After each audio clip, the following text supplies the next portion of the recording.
guys, this is Russell Peters. Welcome to Culturally Cancelled. This is my podcast, as you may or may not know. Today, with me sitting in the backyard is my friends, some of my DJ homies. I don't know what the fuck we're going to talk about today, but it might be DJing, it might not be. We don't know what's going to end up. We might find out about Cut Chemist's new diet that he's on. Oh shit! I'm down. Cut Chemist is here. DJ Nu-Mark. Hola. Both guys from Jurassic 5. I didn't know they had two DJs. And also, and one of my fellow Viper brothers, DJ AV from East New York, son. Yeah. Yep. That's it. Thanks for listening, guys. This was a great podcast. Nah. Thanks for having me here, Russell. So, hold on. My fucking cigar fell apart in my mouth, and now I got a big chunk of stick facing. You know what I'm saying? Anyway.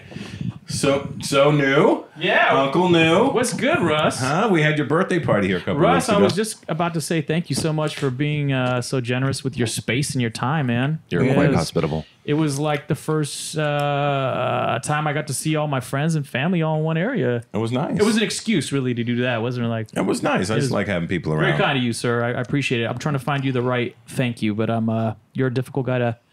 I'll just send me mixtapes. I'm good with that. Oh wow, yeah. I'm real easy. Cut. If you got any mixtapes you want to send forth, I think I have a couple of those Shadow and Cut Chemist mixtapes from back in the day, ones that you put out. Mm-hmm. I think I got them in England, as a matter of fact. That's why I probably thought you were English. Because I bought them in England, and the name is Cut Chemist, and they call the chemist, right? Yeah, and there's a Nu-Mark Chemist. Is there? Oh, a new chemist mixtape? No, a Nu-Mark Chemist. Like a drugstore, it's like that's really? the word for UK. Pharmacy out there. Yeah. So where were we? Aberdeen, Scotland. Ate there. We almost had dinner there. Aberdeen, Scotland, where there's lo and behold a Nu-Mark Chemist. Yeah. It was. Can you crazy. take a picture? Always. I have one somewhere. Yeah. We probably keep taking Was it. this on the film days? Disposable camera. I used to be disposable there they junkie. Are. Yay. Nu-Mark Because Chemist. then they switched to pharmacy. There's our photo, Luke. What? Yeah. See, they switched to pharmacy. Woo. Nice. Oh, no, it says right there. Quick on the draw. Who's That's on that? Eddie. Eddie's on it. Eddie. Yeah, Eddie with the quick. Chemist Nu-Mark. Damn. Yeah.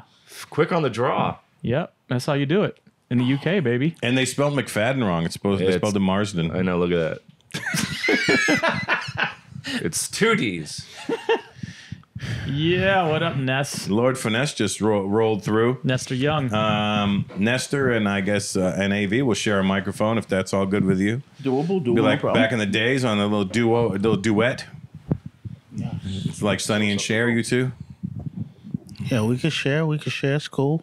Easily one of the most conversation-driven podcasts I've ever done in my life. Well, you got to lead it off, baby. I know, that's what I'm trying to do. Yeah, trying to find a rhythm for us.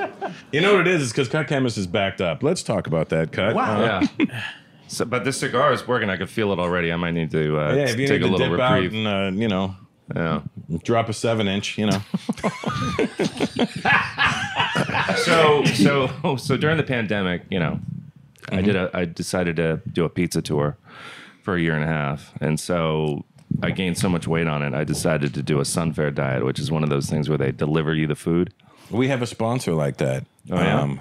Yeah. And they are called Hello Fresh. Hello Fresh. Hello Fresh. And So they have different things like the fat burn diet, whatever. So I can't eat outside of that, and I'm plateauing right now. I've been on it for like 2 weeks, and so I can't shit. So did you drop weight then up? Like maybe 10 pounds. Have you done the lemonade diet too? Oh yeah, but Lemonade diet. your shit goes into starvation mode, which means if you start eating again, then you put weight back on sometimes. Twice as fast. So I always try different ones. Like this is the first time I've done something like this, and yeah, it's doing pretty good. How many meals a day is it?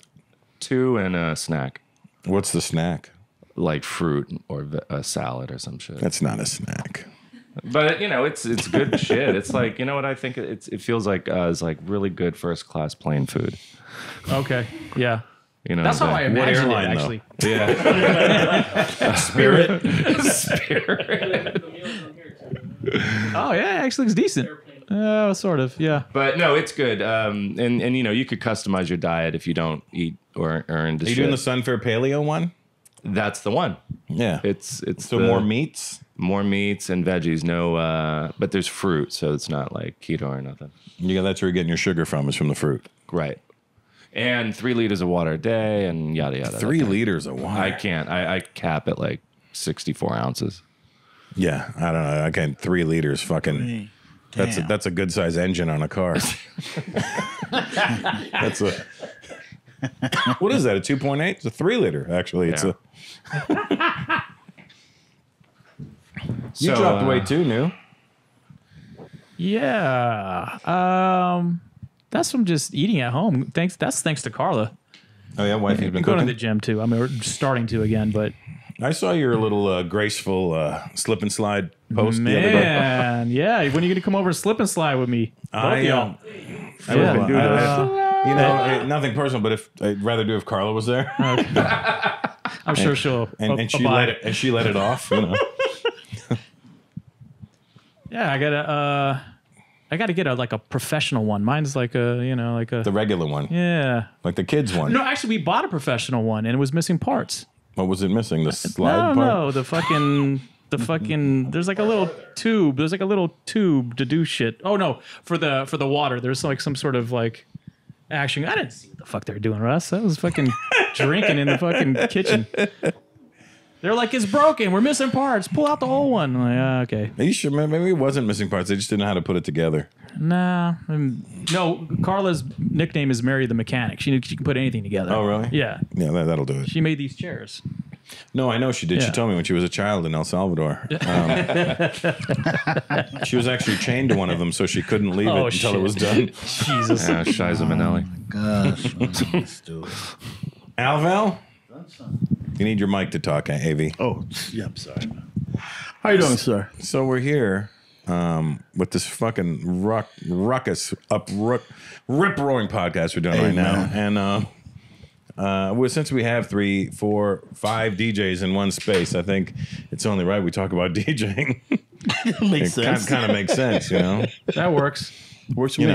know, interesting fact about Cut Chemist, he started DJing at 11. I think he just went up to everybody in the room. I think most of us did, right? I was 11? 15. No, I was I was 15. older. Yeah. I was way older than that. I think But I quit when I was 13. Wow. Yeah. You showed that. Shit, I was 23. Shit. You were 23? damn. Really? You took that dude. long to start DJing? What about you, Ness? When did you start? I was like 18, 19 with no turntables, you know? Wow. So the only way I could really practice if I go to a friend house, you know? And then, you know, friends, they want to be on the turntable all day. I got to wait till mom's calling for dinner. They go out the room, then I can really, you know, practice. Right. Yeah, I had a friend of mine come over. He was the guy that I used to box with, and he would literally sit there and scratch Get Fresh Crew for fucking hours, to the point where I'm like, yo, stop already. Yeah. Get Fresh Crew, Get Fresh Crew, Get Fresh Crew. Trying to juggle it, but it was just like, ever Get Fresh Crew, Get fucking Fresh Chicken Crew. Oh, man. The only record my mom remembers me practicing to was "Tina Got a Big Ol' Butt" from LL Cool J. Oh, mom. Wow. So she'll come in like singing it, you know, like with her Iranian accent. Tina got big old butt, you know, like she'll like move around, and I'm like, "That's all you remember from then?" She said, "Yeah, that's all I remember. Is you always playing that over and over again." My Yeah. mom knows the lyrics to Rough Riders anthem for some reason. That's pretty cool. Yeah, my mom was like, stop, drop, shut them down, open up shop, roll. Oh, Indian moms. Chemist had his dad build him a fucking studio. Damn. Is that true? Isn't that true? No. It's what the internet told me. Charlie had it built. Charlie had it? Charlie's father built Carla it. did it. Yeah, Carla did it. Carla Tuna. While she was in El Salvador. Carly Tuna. One of our first A&Rs, his name was Carly too. Carly? Yeah, Oh Carly my God. Cap, out of the UK. Tuna fish on the stick shift. Yeah, he was very proper. He was they the kind all? of guy that wore like a sweater wrapped around his neck. Like he just got on the And tennis socks court. wrapped Yeah. around his ankles. Yeah. Yeah. That was your first deal? Yeah. Well, yeah. Well, Yeah. for the most part. I mean, we had a P&D deal out of this label called TBT. You remember Mike Geronimo? Yeah, of course I That do. same label on Mike Geronimo. Yeah, we did a Blunt. single deal with Blunt. like that Blunt. brassy looking label. Yeah, exactly. Yeah.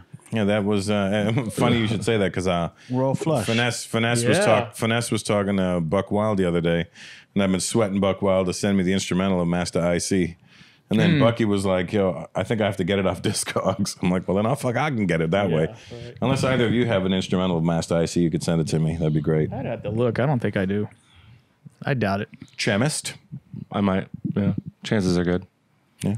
I'll check it out. I'll check out the archive. Thanks, pal. Yeah, I'll You consult have the it, schools. Val? I just might have it on my laptop. I'll check for you. Well, look at you. Yes, indeed. This is, let me tell you something, guys. For one, if I was a listener, I would have tuned out already. That makes two of us, Russ. Well, it depends on what you want to hear. You know. We'll just talk. Yeah, we're just talking. I think they're trying to lead us. You know, Spinbad's mixtape is up Oh there on the man, TV. actually, I have a good story about that one. About that mixtape? Yeah, so Z Trip and I were driving from Phoenix to Tucson to go to this store PDQ to do some digging. And so when was that? When did that tape come out? Like 95, right? Okay, so this is 95, and he sprung it on me. He's like, "You want to hear some shit?" He had a pickup truck, and like most people in Arizona back then. So and then So I know that's how Eddie got in the country. So he pops it in, and yeah, it was a mind blower for sure. Oh yeah, first time I heard that shit, it fucked my brain up. I was like, I think it was like 98 or 99 when I found it. I was a little late to the party You on bought it. it from Fat Beats or? No, I bought it from Play the Record in Toronto. Oh wow.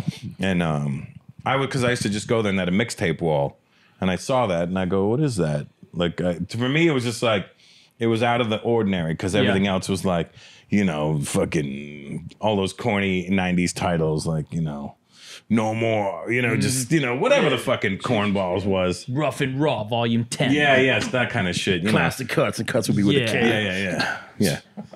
Rugged street shit, and I'm like, I'm good without it.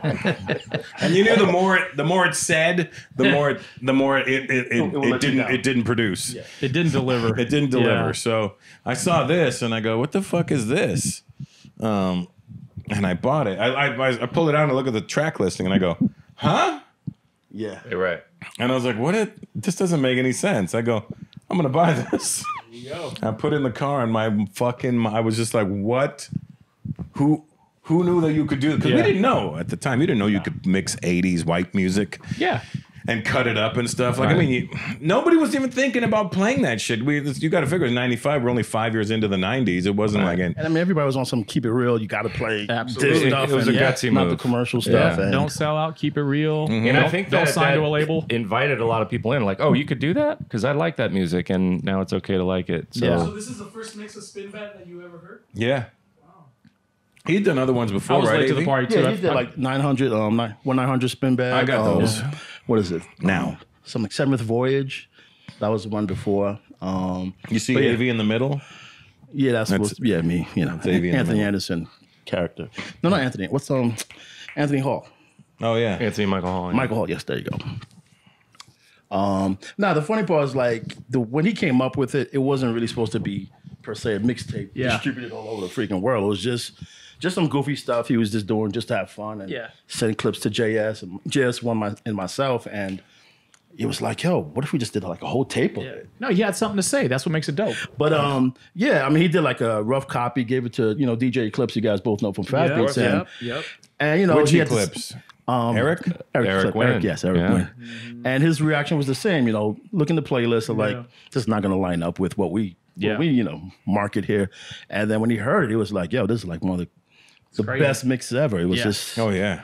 and Just the cutting alone was what blew my mind. I'd never heard that kind of fast.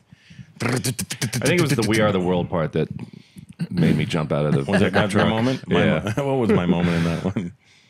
to me, it was the stuff in the middle, the subliminals, and the little jokes inside. Mickey got me yeah. when he was Oh yeah. That was the first time I heard someone go, oh. I was like, what the fuck? Yeah. Yo, what is this? I remember I was talking to Spinny about it. I was like, we should try and do like a documentary about the making of that mixtape. And, you know, but Spin was never the guy who wanted to. How much later so you met him? I met Spin in 2002. Yeah, we met in 2002. He came. I flew him to Toronto. I got him a gig in Toronto, and he stayed at my house. Nice. For Caravana. And then I met AV, I think, later that year or it was like a year later. I think 05 or 04. It was 04. He did a show at the Norfolk Theater in Long Island. And then Spinbad Possibly. he was like, yo, I got a friend who's a comedian. Come check him out. I was like, sure. Why not? No, you came over that day when I was staying at his house and Gus came over, was barbecuing. Nah, that was after. Oh, you came after. And then I kept thinking you were the guy from AV8 Records. Yes. That wasn't me. Nah. I was like, oh, shit, are you AV8? He's like, no, I have eaten, but I'm not. Jesus. What are your favorite mixtapes of all time? I don't know. I mean, definitely that. I'm a big Spinbad fan as well. He was my very good friend. But pretty much most of the mixtapes he did. Mm-hmm. And then there was some that I had back in the day, like early 90s, like Ike Love. I remember getting an Ike Love mixtape from New York. Hank Love? Ike Love. Ike Love. Yeah. I don't even know who that And is. it wasn't even that great, but it had some memory attached to it. You know what I mean? Oh, okay. And then there was a DJ Juice. I used to buy DJ Juice mixtapes From a lot. New Jersey, yes. Wow. Yeah. J.U. Ice. He used to do these nice dope blends on them. And I was like, ooh, I like that. Mm-hmm. And what else do I got in my? I don't know. I got a lot of stuff. I guess over time I amassed so many mixtapes that they all, you know, I became a Neil Armstrong fan at one point because I liked the way he was doing his mixtapes. I started branching off into the guys that were doing other things other than just playing the regular shit. Yeah. And that's because, you know, otherwise the mixtape game got kind of boring. Okay, I get it. You're going to do a golden era mixtape. You're going to hear the same fucking 30 songs on every mixtape, cut at the same points on every mixtape. Cash Money mixtape, the old school Need to Learn More mixtape was dope. Mm-hmm. Neil, what about you? Mixtapes? I was a fan of all the Dre shit. Like, well, really, when it went to the New York Scratch Masters thing, where I guess that's him. I'm hearing that's him. It's all of them. Slonzo. Yeah. Okay. Yeah. Oh, so Dre was a good DJ? Yeah. Oh, Fuck yeah. Oh, he approached it like a producer. You know, no shock there, right? But Yeah. So we never got any of those on the East Coast. Well, they were all live on the radio. So KDAY used to do this thing called Traffic Jam. Yeah. And the Wrecking Crew was the DJs doing it. The World Class The World Class Wrecking Crew. I liked it when they had special guests on K-Day too. Like, I wasn't really a mixtape guy, but I liked when they had the, you know, Joe Cooley and You know like who's a young unsung hero is Battery Brain. He did incredible mixes. Battery Brand? Battery Brain. that makes Battery sense. Brain. Who's that? He's a LA cat. Still around? On the yellow. I don't know. I haven't heard his name in a long time. On Techno Hop. Techno Hop. Yeah. Yes, that was it. Yeah, those are good. There you go. Damn, I haven't heard that name in a minute. Damn, Battery wow. Brain. Yeah, there you go. Yeah. Oh, it literally had records out, or is that? He did, yeah. He put out a couple 12s. Were they like those mega mix things? They were. Yeah. Like those Big Apple Noise records and stuff? Not as, it's more produced. Like he would produce a beat and then cut in all this stuff over it. Whereas I remember like Dynamix and all that shit used to do that. Yeah, man. Give the DJ a break. It was more like that. Yeah. It's closer to that. Yeah, for sure. Oh, yeah. Danny Crivet had it. Yeah, man. Yeah, those were dope. I used to mix Moments in Love over a break on Just Give the DJ a Break. What about you, Luke? What are your favorite mixes? You have so many. Cubert Pumpkin Squeeze. Oh, yeah, for that's sure. a crazy one. Yeah. Oh yes, Preschool Breaks. Yeah, that one. That one. Turntable Scientifics, Mr. Dibbs. I forgot about that one. Kid Koala, Scratch I Scratch. Those Montreal, represent. Yeah. Represent Then Canada. Babu Comprehension was a game changer for me. Riz. Live from Riz was the first person I ever heard beat juggle. Yeah, Riz is dope. Riz is one of those guys people forget to mention. Yeah. I know. Because he's so chill. I think he's the cat on the top of my list of like needs way more props. He's incredible. But you know, also Mixmaster Mike, Explosive Box Cassette. Like his shit was psychedelic as I fuck. listened to that at your house. Yeah, that's right. Some of it got too out there for me. I was like, all right, you're losing me now. Yeah, it's you got to kind of listen to like what was it? I think that was the only one. Well, it just got weird and crazy. His shit was wild. Yeah, I got too many things happening, and I was like, I want to be able to play this if there's a girl in the car. Yeah. What kind of party would that be? Yeah, I'm like, damn. Incredibly innovative. Yeah. How did you start DJing? Yeah. How'd you get into this whole thing? I was b-boying kind of slowed down. Like nobody was. So you were heavy into b-boying? Yeah, and then I was like, well, I still want to hear this music, and it was Toronto. The only way we were going to hear it was what was your b-boy name? Just Russell, or I would tag Roxy on things. Roxy? Yeah. Okay. But I would do this tag with, I would say the R would lead to the one leg, and then the Y would lead to the other leg, and I would do like the shell toes. It was like pants and shell toes with fat laces, and the Roxy would go across the top. What year is this? 83, 84, 85, yeah. Mm-hmm. Yeah. So I wanted to still play the music, but you could only get it on one day on the radio in Toronto. From 1 till 4 on Saturday afternoons. Yeah, that's rough. Wow. And it was a college radio station in Toronto, and I lived in the suburbs, so I would have to disconnect the cable from the TV and tape it to the antenna of the radio. And when it was in Toronto, it was on 88.1, and when it got to my house, it was 93.7. Damn. But we figured it out, and we recorded it every week. That's how I discovered so much like happenings in the city and stuff, and that's how I discovered Cash Money, because they would play cassettes of Cash Money on it. Yeah. And then I got to go to like a lot of cool concerts in the early mid 80s. I saw Cutmaster DC battle DJ Cheese. Wow. Shit. So two of my favorites. And DJ Cheese won because Cutmaster DC was doing all those body tricks, right. And at one point he pulled out a basketball to cut with, and it slipped out of his hand and fell on the turntable. And then he was like, and I remember Cheese was doing this la-di-da thing. It was like la-di, la-di-da-di, la-di, la-di-da-di, la-di-da, la-di-da, la-di-da-di. And then we're like, oh, shit. He didn't really do anything if you really think about it, but at the time you're like, that's so dope. Cheese was nice. He's definitely... He was a Jersey guy, Cheese, right? He never... no one ever had a sharper awe scratch. His shit was so crispy. Kept the shit minty fresh. Oh my God. Was he doing... Oh, was that on King Cut he was doing that? Yeah. King Cut? You want a slice? You want a slice. They were on Profile, right? Yeah. Beauty and the Beat first. Which one? So wait. Beauty and the Beat. So wait. They were? Yeah. I remember them on Profile. So were you always like joking around at the crib when you were a DJ? Were you always... Was this always in you? Was like you were making your mom laugh? How did this all come about? No, my parents never laughed at my shit. Well, I didn't have those kind of parents. My parents weren't like involved. They weren't like, "What are you doing, son? That's so great." I never had those fucking complimentary parents. My parents, "What are you doing?" What about your brother? It was never, "What are you doing?" It's, "What are you doing?" Yeah, turn that off. Study if you knew your schoolwork the way you knew this raps. You didn't make your brother laugh?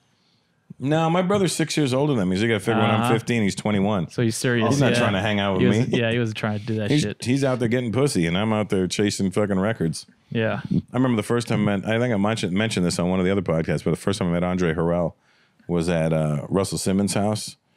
And Russell goes, "You know Andre?" I go, No, I want to meet him. He goes, "Yo, Andre, it's my man Russell." I go, "Hey, nice to meet you, man." I go, "Hey, man, can I get $6.99 from you?" He goes, "Huh?" I go, "Yeah, because I bought that Dr. Jekyll and Mr. Hyde album back in the 80s, and I hated it.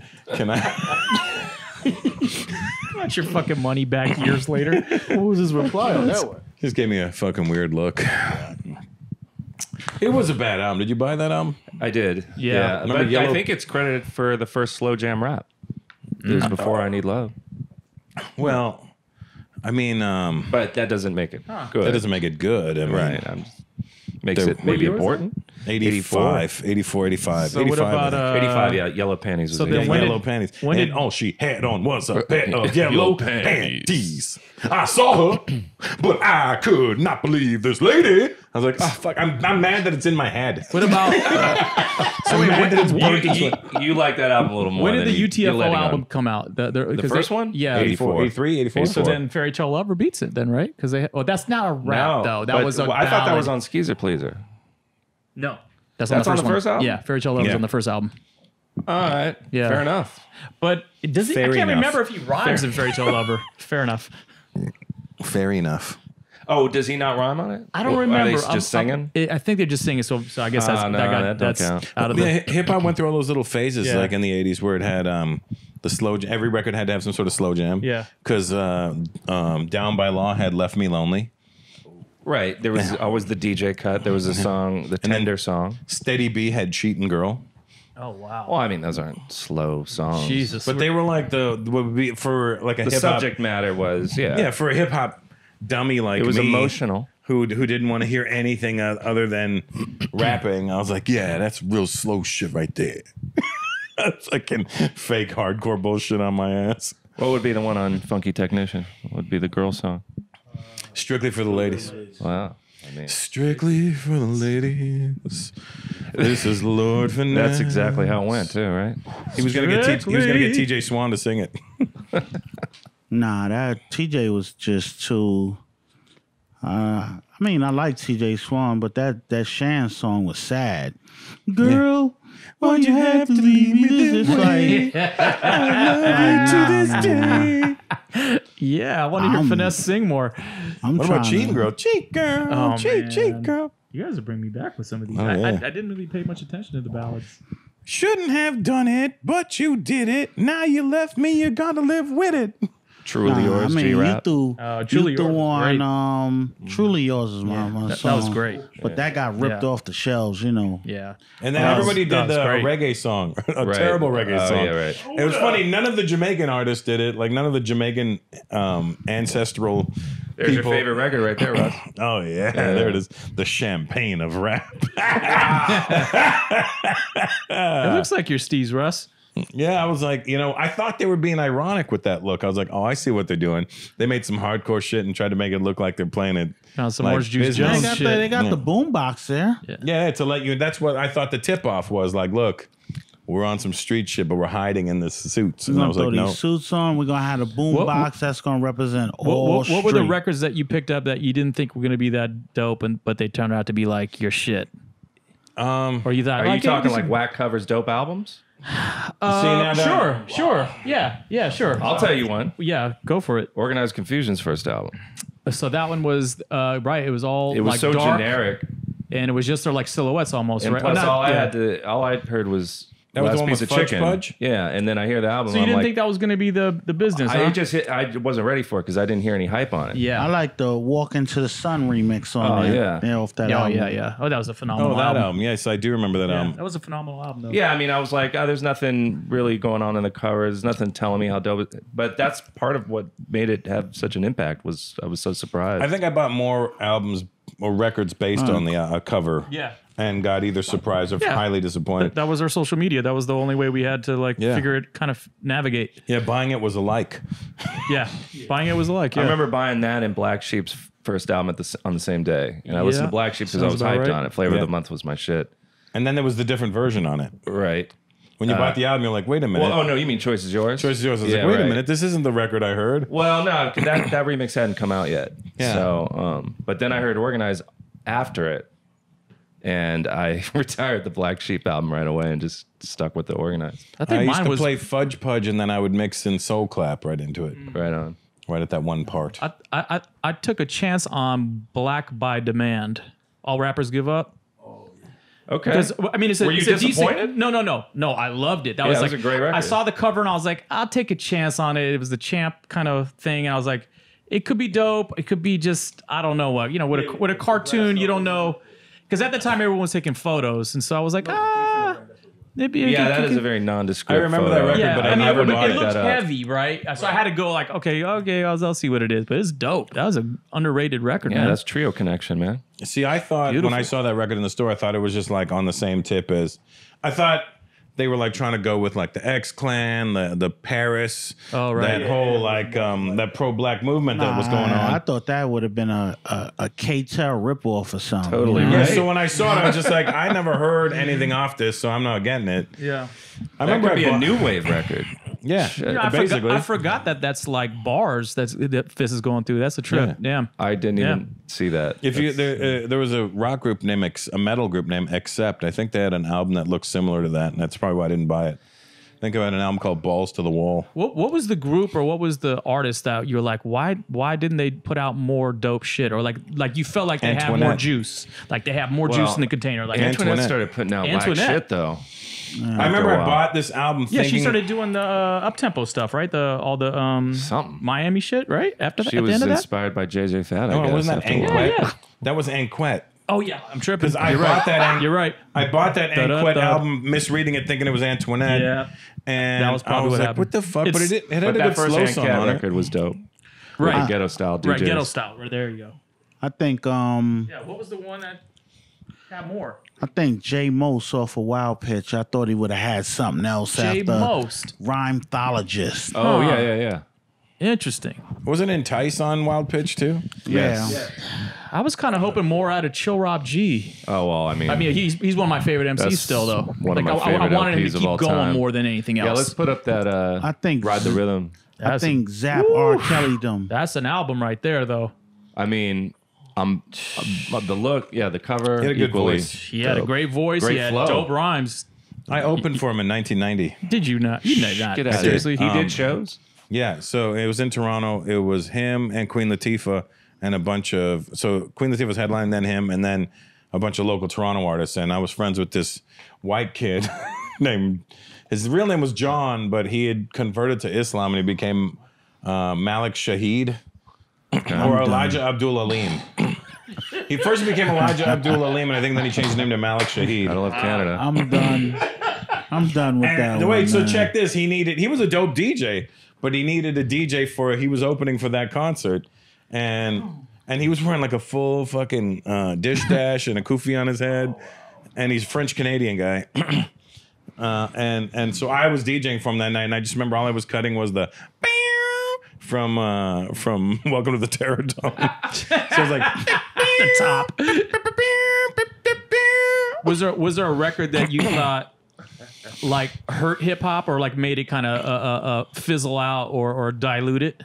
Well, there was the obvious ones. Like was there like a tipping point? You're like, man, this is like changing now because of this record. Well, Did you ever have that? For me, it was when I know yours. I'll tell you know mine. Mine was every when, time I think about it, the shit makes me laugh. When Like, No I'm getting Limit hype shit right now. started. I was like, okay, something's happening. I don't like it. I think I know. If you change it, I'll be surprised. I don't know if you know. What do you got, Cut? You changed it then. I think. No, I think I know. For me, it's Does it start with an M? we want some pussy. Is the Oh one. really? No, Really? no. Yeah. I No, thought it was. I love that You record. told me once it was Montel Jordan. This is how No, we do no, it. and This is then how it we was do it. And I Montel started Jordan. laughing And then it because was I couldn't Montel Jordan. But Montel Jordan was never hip hop. But the thing about it, I'll be in my car randomly thinking No, you no, going, no, it- that's it- a shit that fucked up hip hop. No, I just start dying. You're right. I mean, it was the second peg. It was the second peg. Is that in the your cup. second wind of the that whole was the thing? second. Yeah, Oh, it just shit. for me, we want some pussy. It was just not about. It was about something else, you know. Yeah, they wanted pussy. Yeah.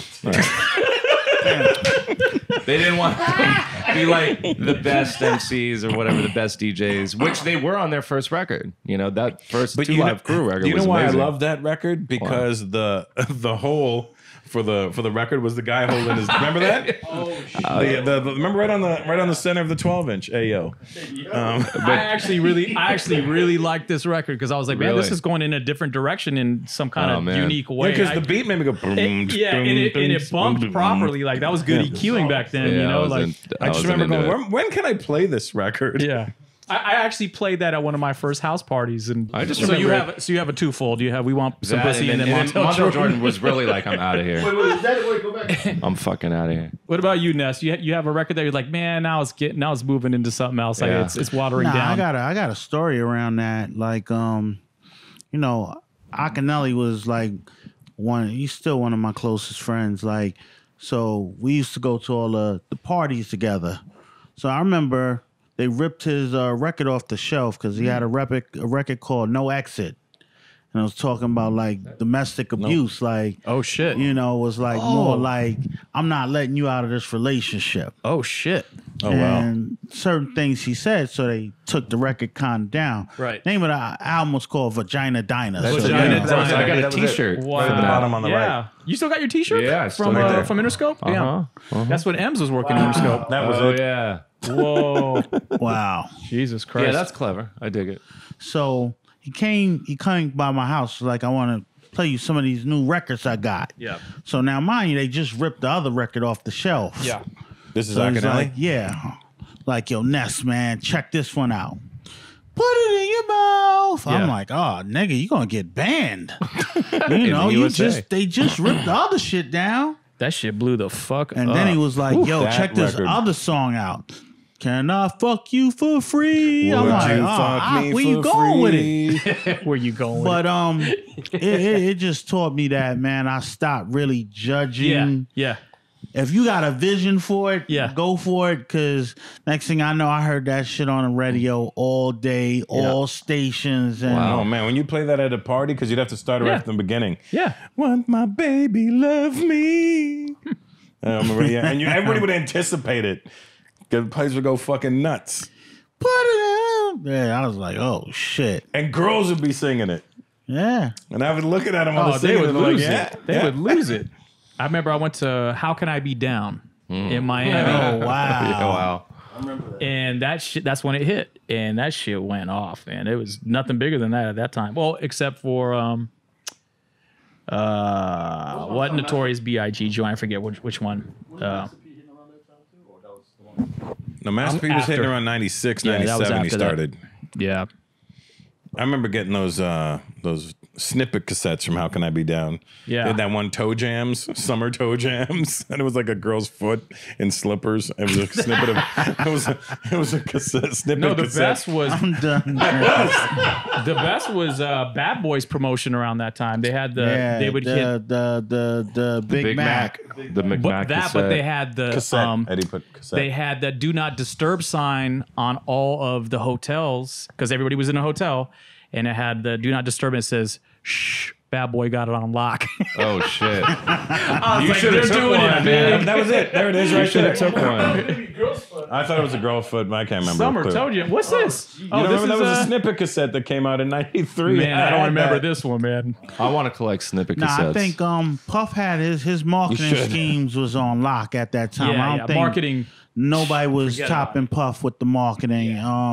I just think it all went down, started going downhill. Once he became an artist, he wanted to use all the marketing from him and for him, and it wasn't the same after that. Yeah, there was some good ones out there. We had a lot of creativity in that time. Hell yeah. Shit, you had to. Everybody was fighting for the same shit. I wanted to go to How Can I Be Nice? Didn't have any money. I couldn't be down. I wanted to go to the seminar. I just couldn't have any money. I couldn't go. My friends would go, and they would record it. I have when 8 Ball won that year. Oh, It must have been like 94? 90. Was it 94? It might have been 92, 93. Yeah, maybe you're right. MJG, 8 Ball. No, DJ DJ 8 Ball. Okay, He's the first, one to do the Mary Had a Little Lamb, right? Yeah. That's right. That was the year. Yeah. And then I just remember my buddy had it on video cassette, and all you hear beside him is "Motherfucker went off." I just posted something about Aladdin. He was my favorite. He was dope. I saw you I post that. loved Aladdin. That was like my hero. He's out here. Aladdin's He's on Yeah. a Rampage is like one of the top So DJ good. songs ever. So good. He's entertaining to watch too. Yeah. He's got it all. He follows me on Instagram. I've never met him though. Yeah, he's fucking incredible. Yeah. There's Aladdin. I remember the white T-shirt and the hat to the Oh, yeah. side. Because he used to do that really shoulder thing when he would cut. Definitely. There, use that's all the him. shoulders. That's that I used to study this guy. 89 new music seminar. Aladdin. Yep. Couldn't phase Aladdin. And I remember I didn't realize how dope DJ Scratch was. Mm-hmm. I didn't realize he was doing those cuts on the record. Mm-hmm. Even though I was biting the cuts as I was listening to them. Would you Wait, still so think who'd it was you think was Caleb doing Boss the- or something? No, I just didn't understand at the time like that a DJ could be that fucking dope. Oh, right. Playing for a group, you know what I mean? I remember just thinking like, damn, this dude on the East Coast is doing some like Aladdin Joe Cooley shit. Yeah. You know? Oh, he was always a guru. But shit. with his own, flair. No, Scratch I think was that's killing it. what watching Gangstar for me. It took that like serious. He wanted to do all. He did all the cuts from the records on a show accurately. I you I know? think that was one of the shifts in hip hop when Yep. when they stopped doing the scratch Like solos. no, not even that. Just the scratch choruses, because that's what Gangstar was always right. doing. Yeah. The scratch chorus, like Yeah. you know. Premier just had when you do the 33 to 45. Oh, sure. so much precision in his shit. He made it like he was like, you know, part of one of the vocalists or something. You know what I mean? Like that was the first. I remember my boy, one of my cats in my DJ crew was like, he's just so precise. He just kept saying precise. And I'm like, What crew were you in?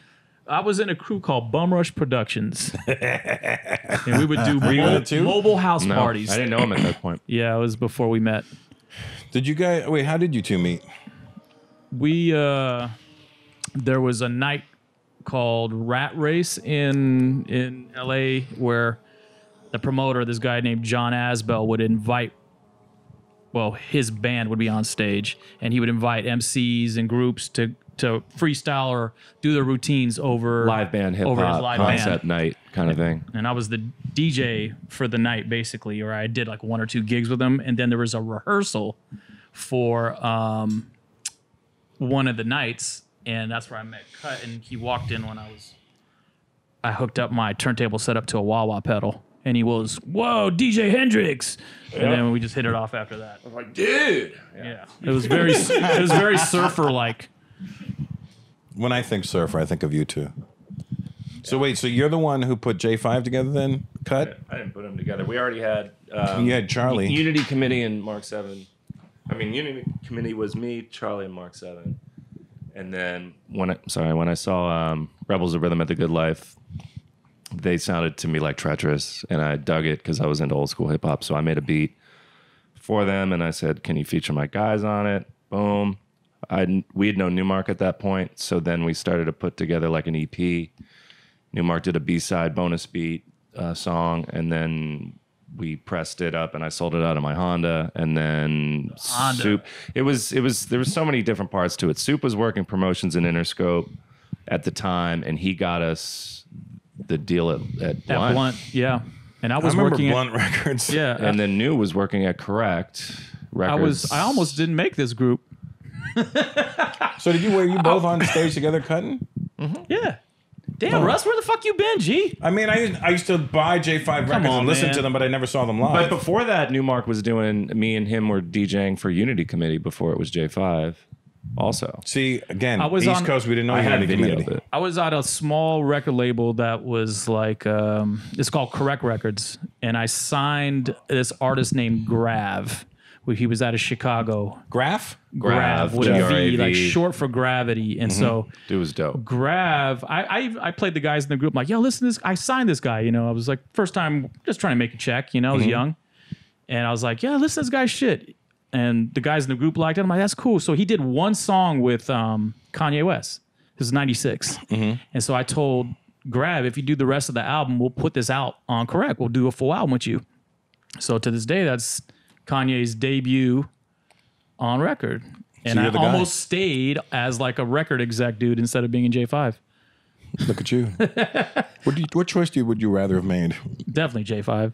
There you go. Who came But in? no, it was great working at a label though and learning like college promotion and, you know, hearing demos, filtering shit out and just getting scrappy with it and learning how to, The production on that Grav record was dope. was a great record. Andy C was killing it. Oh, Andy was incredible. Yeah, he's incredible. And is No ID on there too? No ideas. Oh shit. He Now was, but he didn't have any ID. Oh, I don't think so. I'm almost certain he wasn't. all right. Yeah, I I'm felt like sure it he was wasn't. kind of like a Chicago super group of producers on there, but anyway. Wait. So that's 96. Which guy came to the party? Which J5 guy was here at your party? Soup came to the party. Soup. Yeah. See, I don't know. There's Grav. Hey, that's my brother right there. Oh, there you go. Did Good you have dude. an artist called Manish on that label Yeah, too? Manish was on there as I well. remember seeing Mark that. was the DJ for Yeah, that. I DJ'd for that for a while. All right, I did cool. Yeah, I I remember did that. everything I Like- could it on was, it was like yellow with like orange. it. Was they went through a lot of color I remember- changes. yeah, I remember. I don't Wait, the know. guy's I name was remember Manish. Manish. Was he Indian? No, it's two dudes. Oh. Yeah. Were they sort of like men? They were They were very Manish? manish. Actually. It's very Actually, they should have been called girlish, but it's just very it. Now they are. Manish should have released a second album called Shovets. love it. Manish Shovets. So Russ, how did you make the transition from what was the defining moment for comedian for you? That's what I've been wanting to ask you. What do you mean? What was the shit? What was the event or the performance or the episode with, you know, friends or family, whatever that made you go, I'm gonna do this shit for real. This is my calling. Let's see. I started in '89, and then when I started doing it, I said to myself, I'm going to give this 8 years. Oh shit! You did a timeline. I said, okay, because I figured I was 19, right? So I was never did those. By the time I'm 27, if I've done nothing with this, I'll jump out. But by the time I was 27, I'd already recorded 2 specials. So I was like, all right, well, I guess I'm in it now. Word up. And then in my 3rd special in 2003, that's the one that allowed me to live the life I live now. Nice. So number 3 was the lucky number 3. That was the one that was like cemented you in the game, so to speak. That's the one that changed everything for me. What was the name of that special? It was just a Comedy Now special. There was this company in Canada that used to do these series of specials called Comedy Now, this network CTV over there, and they would give a bunch of comics a Comedy Now special. So I did one in '97, and then I hadn't gotten another one. It took 6 years for me to get another one. And when they came back around, the money was less. Mm-hmm. It was like $2,500 less than it was the first time. That happens. Yep, that happens. And then then these fuckers put this out after it started to gain steam. They put this fucked up looking DVD out. Damn. Like it's just so shit looking. And I was mad as fuck. I still to this day won't sign one of those. Really? For fan that shows bad, under that. Russ? Yeah, no, because they never gave me a penny from it. And they must have sold a fuckload of those. And I tried buying it back from them. I tried buying it look at how shit that it's horrible. They put the 97 special on it and the 2003 special on it. And I tried to buy back that special from them. I offered them $100,000 and I said, and I'll give you a percentage of the sales. Damn. And they were like, no, we're going to do it. Wow. And then I was like, well, if you let me do it, then I can at least do a. Look at this guy. Yeah. Eesh. That was the 97 special. Show me the fun. We could have been brothers, Russ. Look at this. Look at that, huh? I was 32 going on 33 there. So, I'm a big, I love comedy. I always try to talk about it as much as I can with you. Mm-hmm. So when I see, I'm trying to think how to phrase this. So you seem to have done a lot of things right that a lot of comedians / actors, I guess, haven't. Like, I mean, what would you attribute your success to? That's what I really have always wanted to ask you. Like, because a lot of dudes are just play the movie role or just play, the sitcom role or, Mine's done out of necessity. Like, I didn't have the opportunities to do movies and TV. So I get the odd movie. So like playing shows then, right? Yeah, I would get the odd movie here and, odd TV show there. But it was like, I knew when my bread was buttered and I wasn't going to turn my back on stand-up. I think a lot of guys get into the acting world and then fuck it, whew, it's almost like a relief, whew, now I don't have to do stand-up anymore. But for me, it's like when I get something, I'm like, fuck, I miss stand-up so much, right? That it's just I have to do it. So would you say that you went to territories that some of your counterparts didn't go to? Some areas in the world that you visited that others haven't? But the thing is, it wasn't calculated like that. Right. I was doing a lot of shit out of England. That's actually the first time I found J5 was in England. That makes sense. That's where we blew up first. And so I was out of England, and out of England, you would get all these weird gigs. It'd be like this. I used to work with this agent named John Keys out there, really runty little guy. And hey, Russ, how you doing? Dane. How you doing? Listen, you want to go to? There's a gig in where was this one? There's a gig in Belgium. It's at an Irish pub. It's on a Tuesday. It pays £100. And they get your flight and your hotel. And I was like, fuck it, I'm in £100. I didn't really care. I just took it as a free trip to Belgium. And the money was shit, But, it'd be like, you could do Belgium on Tuesday and you can do Denmark on Wednesday and then fly back to London on Thursday. You can do the Comedy Store at night. And then I'm like, all right, fuck it. It was just literally work was work. I didn't care. And then it was like, you want to go to Hong Kong? And I'm like, sure, let's go to Hong Kong. And I remember I went to Hong Kong, and the gig was in an Indian restaurant called the Viceroy. And the Indian people that ran the restaurant were so excited to see an Indian guy come in doing comedy, and I killed that night. They were like, "Oh, Russell, we want to show you around Hong Kong, man. Show you." And they took me out, and they took me to this whorehouse, right? And it was like all these chicks in there, and they go, "Pick one," and I go, "Her, I guess." As I was never into hookers. It was not my thing. I go, her, I guess. And they go, okay, go. And I go where? Take her with you. And I go, take her with and do what? Like, take her back. So I took her back to the hotel, and I was like, she's sitting there and she's like, and I'm like, so how you doing? You're running your monologue? I'm literally just trying to talk to her because I'm like, I don't know what else to do. And then she's like, do you want sex? And I go, I don't know. I feel weird. I'm not really. I mean, I like, no. And then she was like, huh? And I was like, I don't know. Do you want to, okay, well, she started getting naked and I go, oh, okay. And I was like, I didn't have sex with her. I just like, well, why don't you play with yourself and I'll just jerk off or something. Wow, Russ. And then, so I just felt weird about it. So she left. And then the next day I get back to the gig again to do the second show. Like, how was it? Oh, it was good. Yeah. And then payment came and they deducted £100 for the hooker. And I'm like, but you made me think you were paying for this. I didn't ask you to take me to a fucking hooker. Dirty. Oh, yeah. That's the dirt. And then when they asked me to come back, I said, nah, fuck you, motherfucker. You played me when I was there. So wait, what was Masturbate and switch. I'm done. That should be the name of your next special. That's for sure. Masturbate and switch. For sure. Okay, so wait, but what I'm trying to understand, like, what was the conduit to playing in India then? So like, how did it get? Was it just your name spread or like? Yeah, no. By then, this special had gotten YouTube started in 2005. Oh, it's from this one. Okay. Yeah, YouTube started in 2005, and they'd never seen an Indian stand-up before. So you hit right when the YouTube was when the internet was as soon as it opened, I was on it.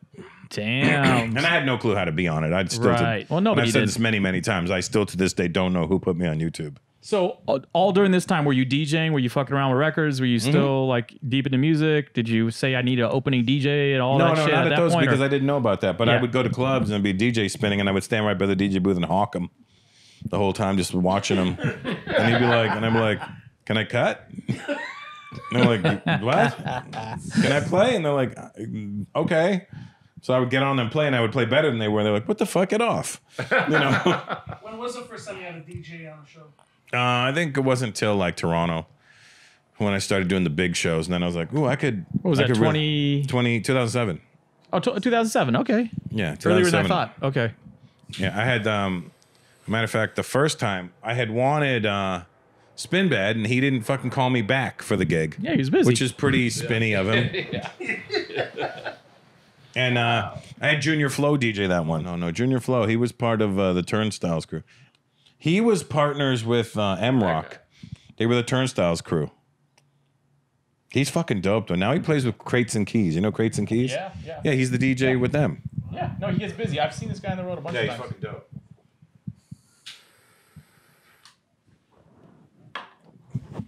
Yeah, so he DJ'd for me on those first shows. And then I was like, and he was dope, but I was just like, and we were friends too. We still are.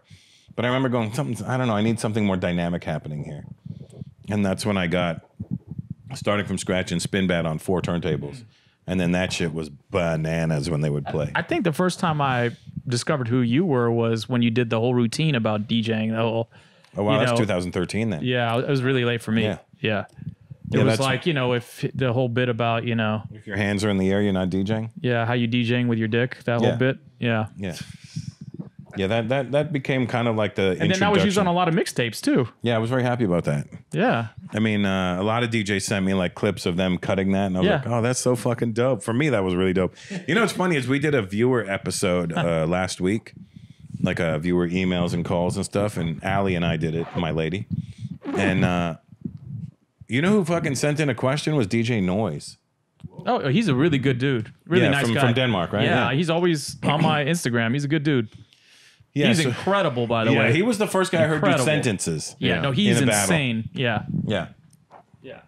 Underrated. That's a heavy DJ right there. Yeah, him. Yeah, he was fucking dope. Yeah. And then I remember the first time I did Denmark, it must have been 97, I think. I met DJ Nut.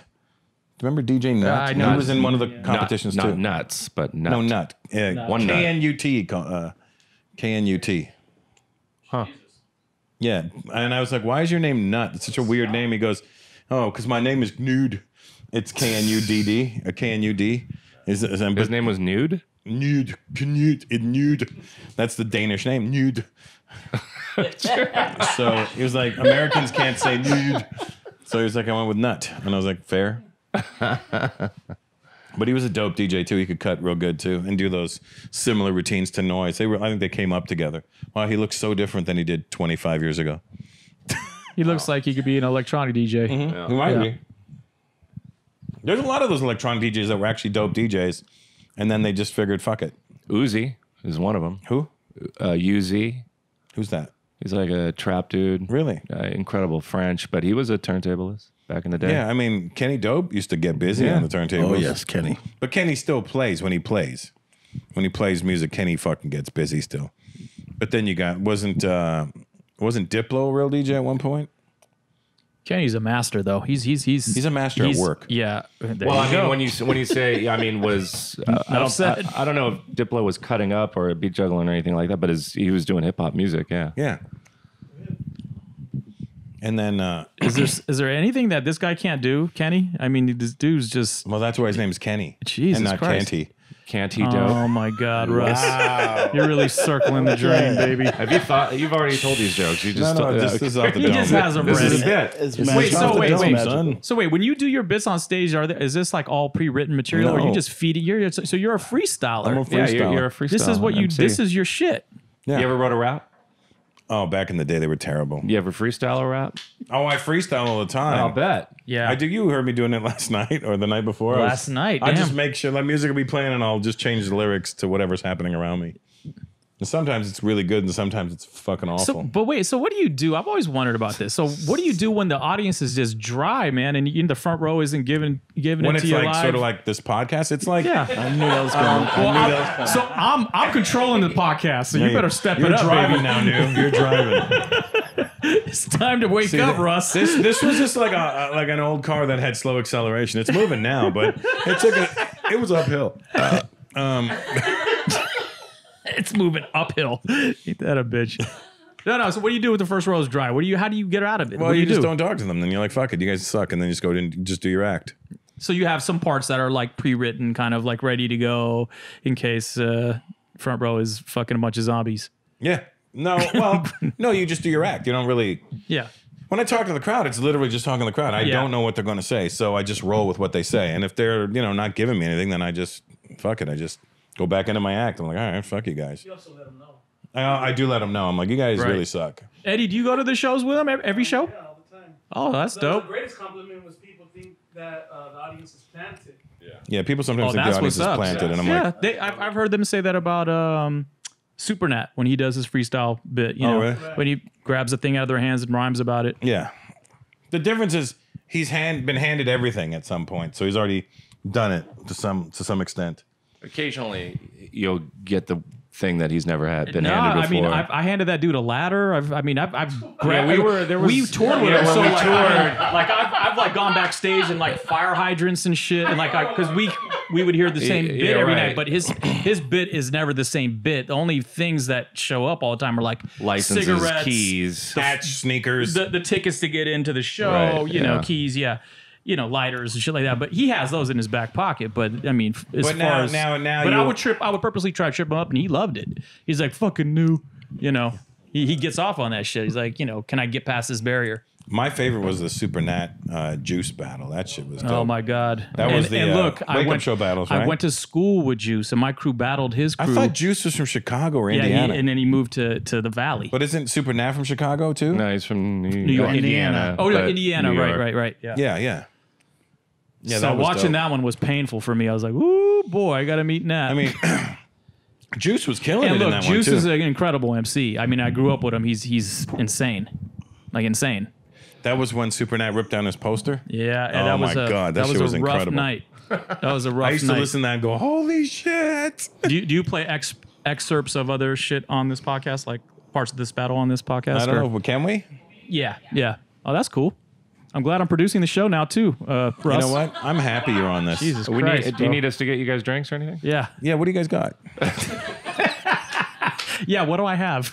What do you got? What do you want? What do you want? You still like the peanut butter whiskey? Oh yeah, I got this new Is one. that your favorite? No, I got this new one called Blind Squirrel. I got it at Lee's Discount Liquor in Vegas. The name is funny.